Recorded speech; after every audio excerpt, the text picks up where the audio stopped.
So here we are again. The Americans and Zionist Israelis, ever so generous with their foreign policy wisdom, have graced Lebanon with yet another grand strategy because apparently bombing the country into rubble wasn't quite enough. Now they're tightening the screws, hoping economic strangulation will succeed where military firepower failed. How original. The plan? Simple. First, the Israeli occupation gets to keep its boost on Lebanese soil indefinitely, because why not? International law is for other people. And in case anyone forgot, Tel Aviv also reserves the right to bomb and assassinate in Lebanon whenever it pleases. You know, self-defense. Meanwhile, Washington, the self-proclaimed guardian of democracy, has decided that Lebanon must be taught a lesson in submission. And what better way to do that than by holding the entire country hostage? The latest American menu of demands includes blocking Hezbollah from reconstructing what Zionist Israel destroyed using American-made bombs, because helping people rebuild their homes is apparently an act of terror. They also want to shut down Al-Qard al-Hassan, the only financial institution in Lebanon that still actually functions, because God forbid the Lebanese people have access to their own money. And just to add a little spice, Washington is pushing for full financial surveillance, lifting bank secrecy, investigating deposits, and seizing assets unless people can prove to American satisfaction that their money didn't come from some mysterious, sinister source, you know, like their own hard work. But wait, there's more. The US is reviving a 1980s classic, cutting ties with Iran. Why? Because the idea of Lebanon having diplomatic choices is simply unacceptable. They also want tighter inspections on everything coming from Iran and Iraq, because obviously every sack of rice and bottle of medicine is a covert weapons shipment to Hezbollah. Washington and Tel Aviv's latest demand, banning Iranian commercial flights from landing in Beirut. And in a breathtaking display of obedience, the Lebanese government eagerly complied. No debate, no resistance, just blind submission. Because apparently Beirut's airport isn't meant to serve all Lebanese, only those who pass the American-Israeli entity litmus test. The decision was so outrageous that it sparked protests across Beirut, with furious demonstrators taking to the streets in defiance of yet another national humiliation. But instead of addressing the people's anger, the Lebanese army responded with brute force, cracking down hard on Hezbollah supporters, escalating tensions to a dangerously unpredictable level.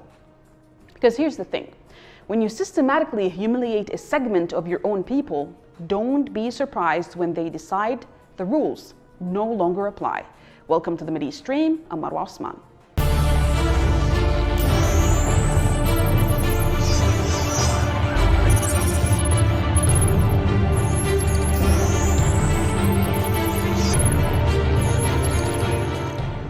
Before, they tried bombs. Now they're trying economic warfare.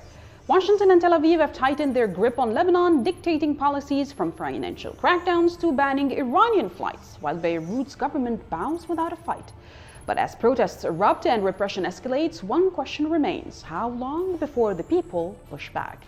To discuss this issue with us from Beirut is Dr. Mohammed Hassan Swaidan, a strategic studies researcher, a writer for different media platforms, and the author of several studies in the field of international relations. A pleasure having you with us, Dr. Swaidan, as always. Let us start with what's happening right here in Lebanon, with Zionist Israel continuing to maintain its military presence on Lebanese soil, possibly indefinitely, while also reserving its right to conduct bombings and to assassinate Lebanese people under the guise of the so-called self-defense.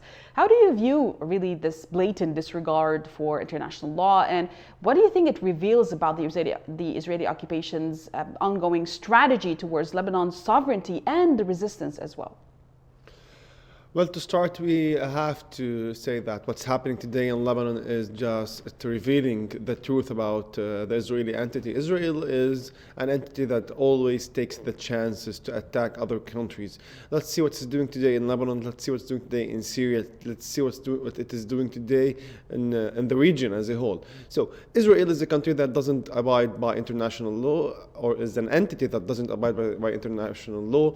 Israel is an entity that always needs to achieve occupying lands in other regions, in other countries, because it is a country, it's an entity that was established based on having parts of the lands of different countries in the region. And that's, I think, one thing about a strategy in Lebanon to understand is that staying inside of Lebanon, occupying Lebanon, is part of its broader strategy to increase the occupied land of its entity.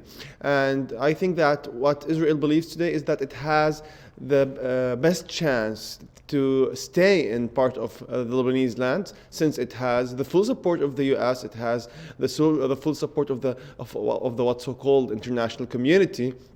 No one is following international law today. It has part of the support of some Lebanese factions today. So I think Israel feels that today is the chance it can occupy parts of Lebanon. It can have certain decisions in Lebanon without bearing consequences, and that's what it is doing. And this reminds us about the fact that whenever the other party doesn't have the right tools to fight Israel, then this is what Israel will do. Israel will not abide by international law. Israel will not respect the sovereignty of the other country. Today, the Lebanese resistance decided to let the government and the Lebanese army bear responsibility for these actions. This is what the main reason that's leading Israel to take all the decisions it's taking in Lebanon, and that also tells us that only resistance is the only choice to protect Lebanese sovereignty.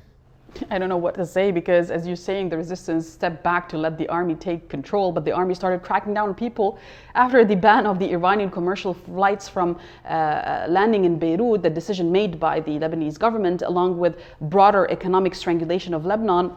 It's painting a grim picture for the country's future. How do you perceive these actions, especially concerning the humanitarian and economic impact of these actions on the Lebanese people? How do you think that this will how do you think this will react upon, or will spread upon the Hezbollah community? Do you think it will weaken Hezbollah's support base in Lebanon?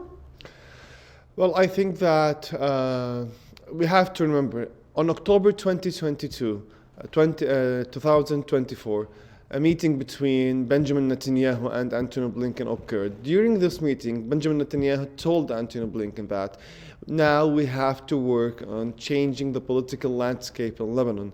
This is what Blinken agreed to, that the next phase after the military war ends is to work on changing the political landscape in Lebanon. How do they achieve that? They achieve that on pressuring Lebanon politically and economically and diplomatically. That is what they are doing today. Part of not letting the Iranian airplanes to be in Lebanon is not just about Iranian airplanes. It's part of the economic pressure on Lebanon, because they all know, even the Israeli narrative isn't that these planes have weapons, it is that they have money. So based on their narrative, this money is for the people whose houses were damaged in the war. So what they are doing is they are pressuring the community more and more, and it's part of pressuring the community until it becomes against the resistance in Lebanon, leading to a change in the political landscape in Lebanon. This is from one point of view. And from the second point of view, it is also part of forcing Lebanon to abide by Israeli-American orders. So that's what they are trying to achieve in Lebanon, and that's why the people who are protesting today are protesting to protect sovereignty. So to put things on track, two goals the Israeli entity wants to achieve. Number one, to be able to be the entity that forces the political parties in Lebanon to take certain decisions. And number two is to increase the pressure on a huge part of the Lebanese factions as part of their plan to change the political landscape, which they announced between their meetings with the Americans on October 2024. Mm-hmm.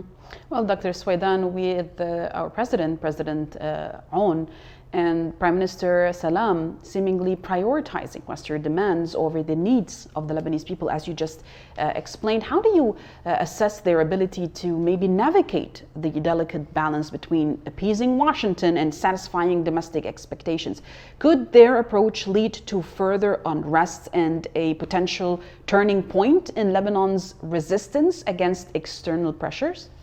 Well, to be honest, I don't think that there's anything realistic about balancing satisfying Washington with domestic expectations. This is against any thing related to sovereignty and against anything related to what serves really the people on the side of Lebanon, because it is known today that what Washington needs from Lebanon is for it to be a country that only abides by the Western decisions which save Israel. So you can't balance between what a country like Washington, like the US needs, and the domestic expectations. We have been hearing from the Lebanese government throughout from at least 2019 till today, several promises regarding electricity, regarding solving many problems inside of Lebanon. Till now, we haven't seen anything achieved. Moreover, the US is one of the countries that increases the pressure on Lebanon always, continuously. So you can't balance between these two. The problem between the president, the Lebanese president today, and the Lebanese prime minister and the people is that these two are abiding by the American decisions. They are not even balancing or trying to balance between domestic expectations and what Washington wants. They are fully abiding by what Washington wants, not taking into consideration how this reflects on the Lebanese people, how this reflects on the economic situation in Lebanon, how this reflects on hundreds of thousands of people that were damaged, that their houses were damaged in the war, that their economy was affected in the war. So they are not even trying to balance, although I believe that balancing these two interests cannot happen, but the Lebanese government, the Lebanese presidency are not even trying to balance, and that's why I think in the near future we are going to have a revolution, a type of revolution inside of Lebanon, because a huge faction in Lebanon will not let the country be part of an American colony in the region. I hear that, and I thank you very much, Dr. Mohammed Hassan Suwaidan, our strategic studies researcher and writer and political commentator. Thank you very much for being with us to explain what's really happening on Lebanese land at the moment. Ladies and gents, please stay tuned, because next we are going to talk about how Gaza is teaching the Zionists about resistance.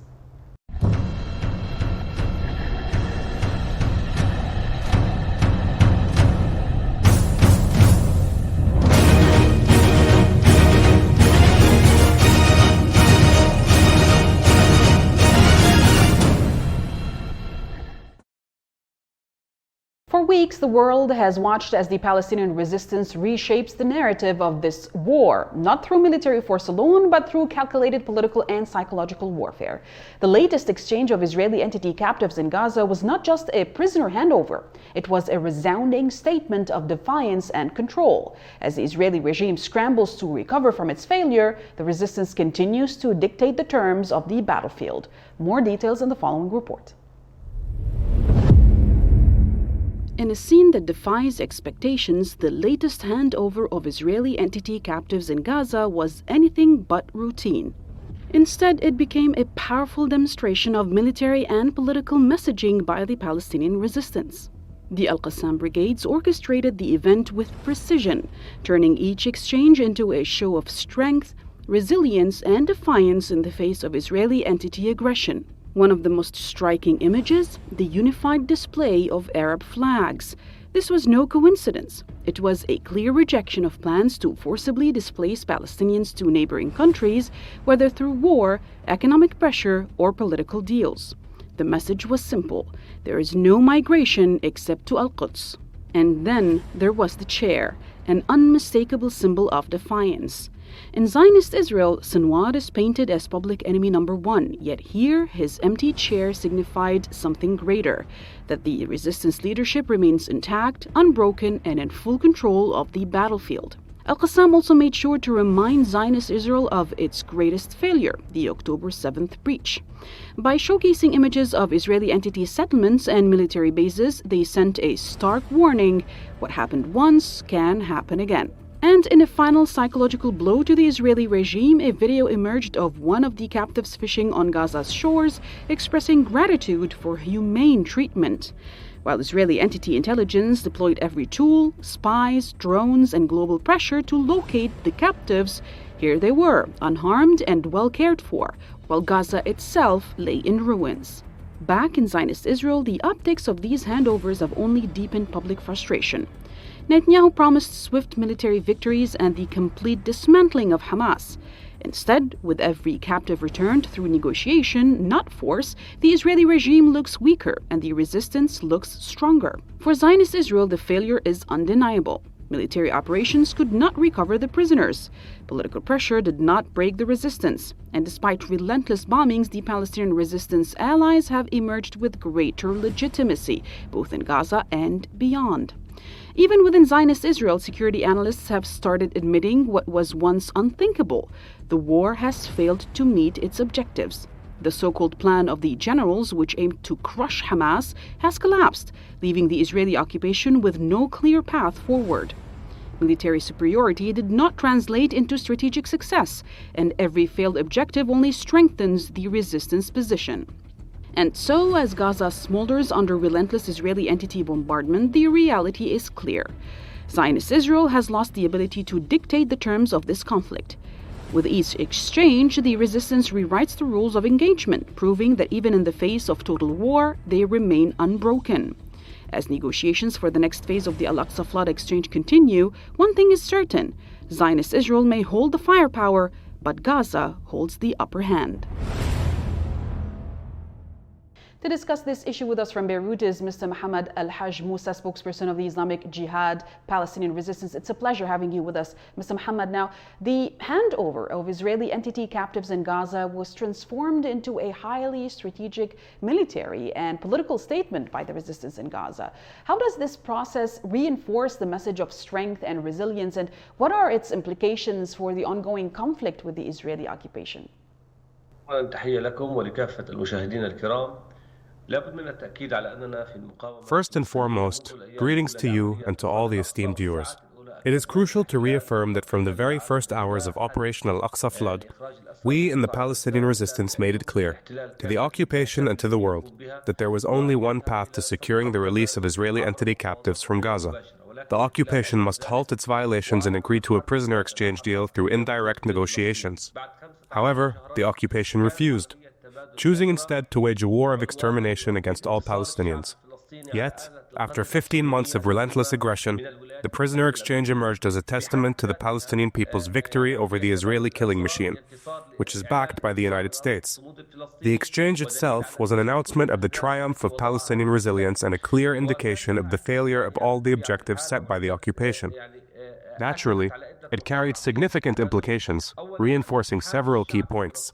First, it underscored the unity between the Palestinian people and the resistance, affirming that the day after the war belongs solely to the Palestinian people. We in the resistance will not allow anyone to dictate the terms of that day, for conditions are imposed on the defeated, not the victorious. As Palestinians, we have emerged victorious and will not accept any external impositions. Second, the remarkable scene embodied in the exchange reflected the unity of the resistance factions, Sarai al-Quds, al-Qassam brigades, and all the resistance groups that led this battle and endured 15 months of confrontation. Looking ahead, the implications of the prisoner exchange are clear. First, for the Palestinian people, it has become evident that only the resistance can reclaim rights, free prisoners from the occupation's prisons, and defend the Palestinian cause. The people can place their trust in nothing but the resilience of their men, the steadfastness of their women, and the unwavering spirit of their elderly and children.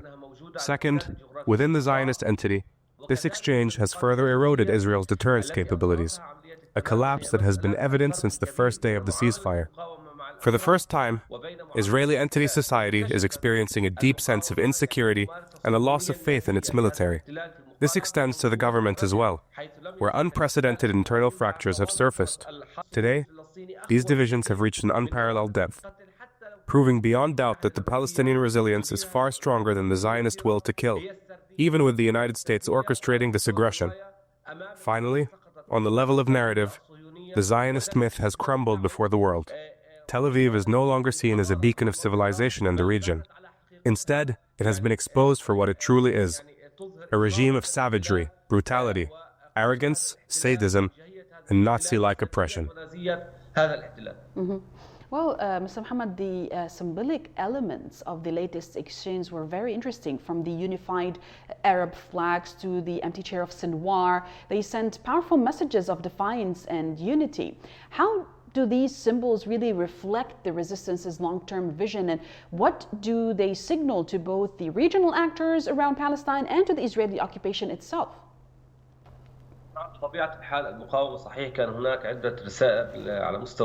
Naturally, the resistance conveyed several symbolic messages during the prisoner exchange operation. First and foremost, regarding the martyr Sinwar and all the fallen leaders of the Palestinian people, we must affirm, both as a resistance and as a people, that we are a free, proud, and resilient nation.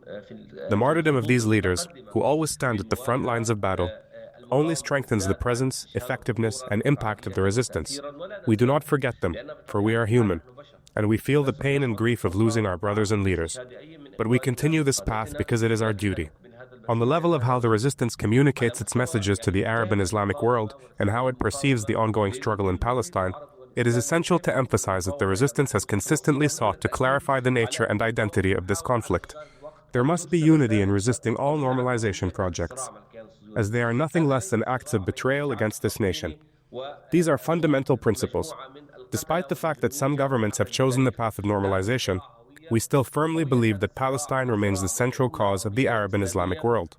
The people remain free and dignified, and we call upon them to take immediate action in support of the Palestinian people, in defense of the nation's sacred sites, and in upholding the values and principles of the Arab and Islamic identity.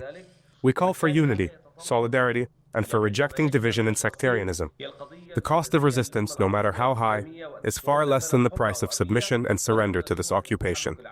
Another critical message the resistance conveys, whether through the scenes of return, the overwhelming popular support from the Palestinian people, or the powerful symbols and slogans it upholds, is that all projects of forced displacement, partition, and resettlement will fail. By the will and resilience of the Palestinian people, these schemes will be defeated. The people of Gaza will not leave the Strip except to return to their original homes in Akka, Haifa, and Al-Quds. There is no retreat, and there is no migration, except to Al-Quds, as the slogan declared during the recent prisoner exchange. These are the core messages that we, as the Palestinian resistance, uphold and reaffirm. They are the very foundations upon which the resistance stands and through which it commands unwavering popular support.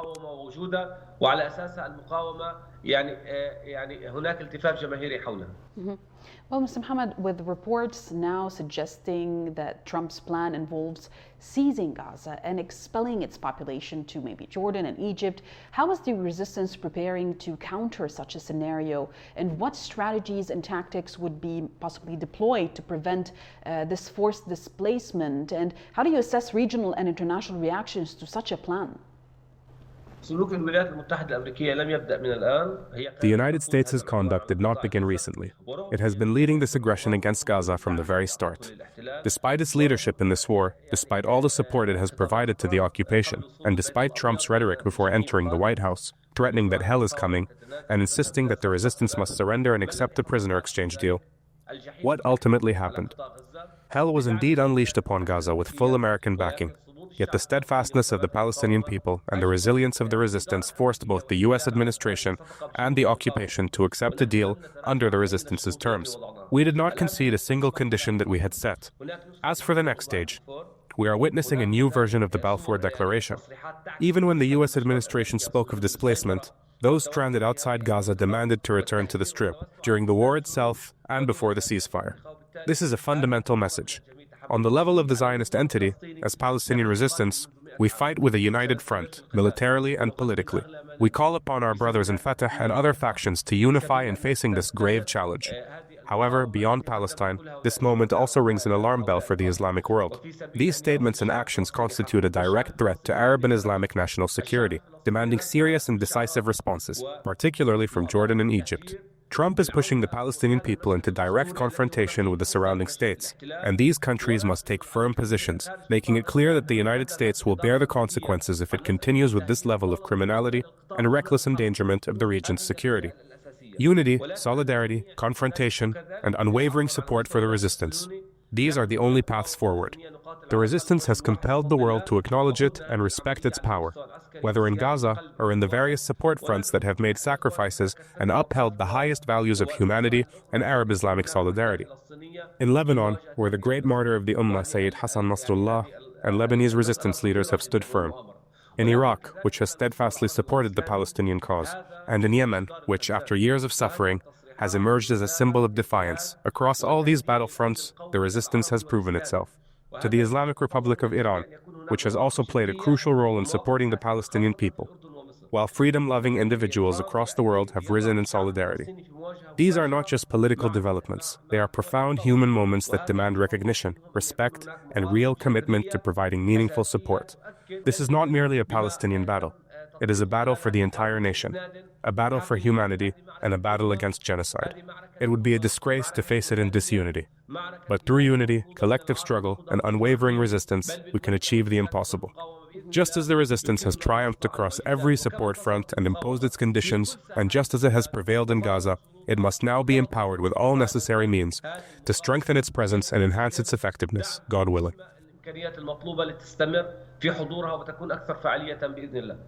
Inshallah, I want to thank